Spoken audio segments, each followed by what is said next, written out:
Hi friends, welcome back to my YouTube channel. So ನಾನು ಇವತ್ತು ಮನೆಯಲ್ಲೇ ಮಾಡ್ಕೊಳ್ಳೋಂತಹ ಒಂದು ಹೋಮ್ ಸ್ಪ್ರೇನ ನಿಮಗೆ ತೋರಿಸ್ತಾ ಇದ್ದೀನಿ. ಸೊ ಇದಕ್ಕೆ ಬೇಕಾಗಿರುವಂತಹ ಇಂಗ್ರೀಡಿಯೆಂಟ್ಸ್ ಮೊದಲಿಗೆ ರೋಸ್ ಪೆಟಲ್ಸ್, ಅನಂತರ ಆರೆಂಜ್ ಸಿಪ್ಪೆ, ಇವೆರಡನ್ನು ಉಪಯೋಗಿಸ್ಕೊಂಡು ನಾವು ಮನೆಯಲ್ಲೇ ಒಂದು ಹೋಮ್ ಸ್ಪ್ರೇನ ಹೇಗೆ ರೆಡಿ ಮಾಡ್ಕೊಬೇಕು ಅನ್ನೋದನ್ನು ತೋರಿಸ್ತೀನಿ.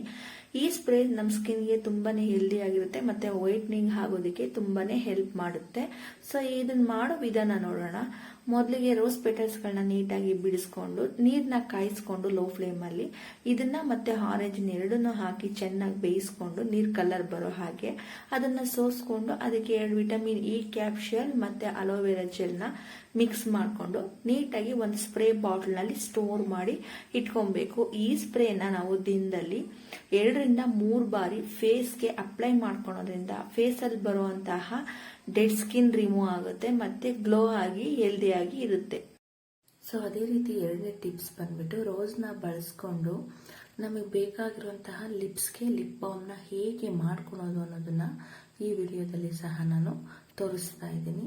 ರೋಸ್ಗಳನ್ನ ನೀಟಾಗಿರುವಂತಹ ಪೆಟಲ್ಸ್ಗಳನ್ನ ತೆಗೆದು ನಾವು ತೊಳೆದು ಇಟ್ಕೊಂಡು ಒಂದು ಲಿಪ್ ಬಾಮ್ನ ಹೇಗೆ ರೆಡಿ ಮಾಡ್ಕೊಬೇಕು, ಅದಕ್ಕೆ ಬೇಕಾಗಿರೋ ಇಂಗ್ರೀಡಿಯೆಂಟ್ಸ್ ಎಲ್ಲ ಈ ವಿಡಿಯೋದಲ್ಲಿ ಮೆನ್ಷನ್ ಮಾಡಿದ್ದೀನಿ.